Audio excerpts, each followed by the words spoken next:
Já começo o vídeo assim para vocês entenderem bem a questão, ó. Estou na parte da BIOS aqui, onde o boot selecionado é o Windows Boot Manager, tá? Esse Windows Boot Manager para BIOS UEFI significa que é por aqui que o seu Windows vai bootar. E como você pode perceber, só tem um. O procedimento que eu vou fazer aqui mais à frente para vocês verem como criar uma partição dessa caso você tenha perdido. Durante o vídeo eu vou falar o porquê isso às vezes acontece com você, tá? Aí vocês vão ver que no final das contas vai ter dois Windows Boot Manager aqui, tá ok? Então vocês viram aí, né? Na minha BIOS está marcado apenas um Boot Manager, né? Windows Boot Manager, por quê? Essa é a partição responsável para iniciar o Windows. E o que acontece quando você clona um HD, que pode ser o seu caso, né? Você comprou um SSD e clonou o seu HD para SSD, só que deu tela azul. Justamente porque o HD que você tinha com o Windows anteriormente você já formatou, ainda que seja um SSD também, o que você tinha no Windows, você formatou, já que migrou o seu sistema para o teu outro SSD, e deu essa tela azul, mas é porque não veio no seu clone, não veio essa partição de inicialização junto, ou ela deve ter corrompido no meio desse processo.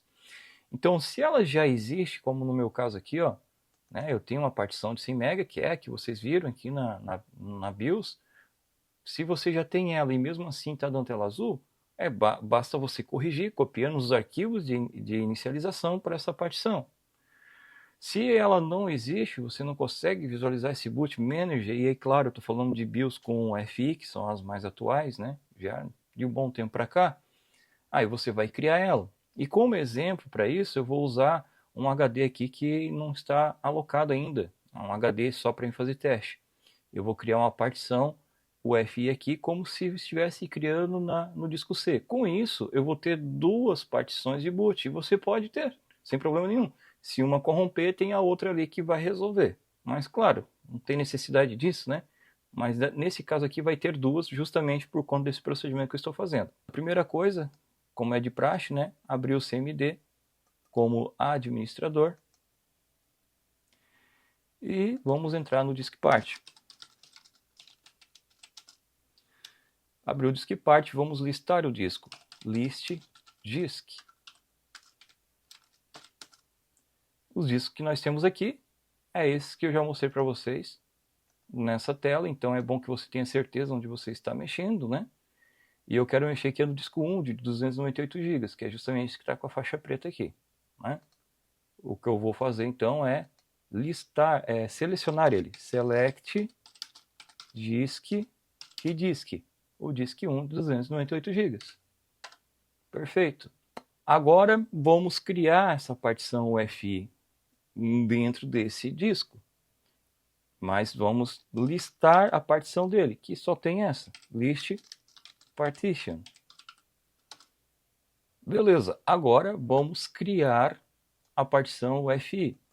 Você pode ver o comando aqui na tela, que é create partition EFI size 100. Size igual 100, que é tamanho de 100 megas. Pronto, ó, DiskPart criou com êxito a partição especificada.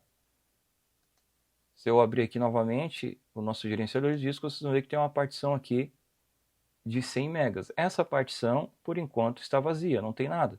E agora vamos dar o segundo comando, que é o format kick fs igual fat32 label, e vai dar um nome de system.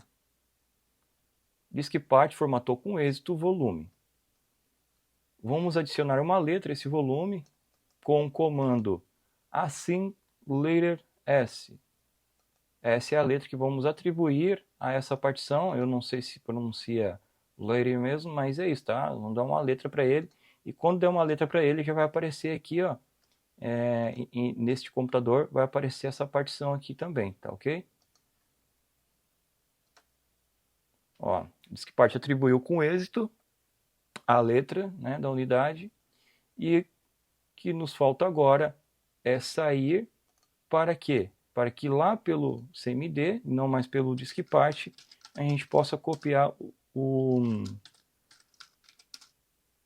Eu acabei saindo de tudo aqui, mas enfim, a gente sai do diskpart com Exit e entra novamente no prompt de comando, para que daí possamos dar o comando de copiar os arquivos lá do C2 pontos, o Windows, para essa partição que foi criada. Né? Que partição é essa? A partição S, que agora também está aqui como FI. Deixa eu ver se ela já aparece aqui neste computador. Ela já aparece aqui, ó, só que está vazia, né? Se eu tentar entrar, vai dizer que eu preciso de permissão e tal, e não vai. Mas enfim. Então o comando é bcdboot c2 pontos barra ao contrário Windows barra S espaço S2 pontos espaço barra F espaço UFI. Arquivos de inicialização criados com êxito. Nisto, agora nós temos duas partições de inicialização do sistema. Foi para vocês no início, e eu vou mostrar agora na reinicialização do computador, e qualquer uma das duas que eu usar vai funcionar perfeitamente bem. Como eu não tenho cabo de captura, né? Vou filmar aqui pelo celular mesmo, ó, reiniciando. O F12 ele faz com que apareça um menu de boot para mim, para eu escolher qual a partição eu quero bootar. Alguns é F11, a maioria é F11 que eu sei. Então já abriu aqui, ó. Como eu falei para vocês, eu tenho, né, duas partições do Windows Boot Manager. Essa aqui é do HD e essa que é do XPG, que é o meu SSD NVMe. Eu vou colocar bootar pelo HD, para vocês verem como o sistema vai iniciar normalmente. Tá? Isso é até legal, cara, porque se você tiver algum problema no boot de inicialização, ele pode dar problema, né? Por algum motivo, desligou aí forçadamente, ou queda de energia, você tem tipo uma espécie de backup, né? Sei lá, só imaginando aqui. E aí, ó, entrou normalmente. E agora, se você quer excluir uma delas, não quer ficar com as duas, faço novamente aqui um list vou. Então ele listou os volumes para mim, agora eu vou selecionar o volume que eu quero deletar, então select vol 1. E por que eu selecionei o volume 1? Porque o volume 1 é o volume S que nós criamos agora há pouco. E digo delete vol. Não é possível excluir a partição porque eu dei um simples delete, mas eu posso usar o delete vol override. E aqui eu abro um novo parênteses. Porque lembra naquele momento que você quer excluir uma partição? Eu tenho um vídeo aqui falando sobre isso, de repente você já até viu, e não conseguiu excluir. É justamente porque ele está protegido pelo sistema. E mesmo que você dê esse comando override, ele não vai excluir. Porque você está com uma proteção em cima dele, e muitas vezes essa proteção é justamente porque ele está em uso no momento ou ativo, que seja. Existe uma maneira de você excluir mesmo assim? Existe, que é você entrando no prompt de comando como eu entrei aqui, mas através de um disco de instalação do Windows. Não tem aquela parte que você chega ali para fazer a instalação do Windows, mas daí tem uma opção reparar computador? Então, você clica nessa opção, daí vai abrir outras opções, entre elas tem o prompt de comando. E por ali você consegue certamente excluir, porque você está fazendo esse procedimento através de um disco externo, não é o procedimento interno. Você não está usando o prompt de comando dentro do sistema, entendeu? Mas aí você tem que ter muito cuidado com o que você vai excluir para depois não dar problema no seu sistema operacional. E aí ele excluiu, porque eu forcei a exclusão.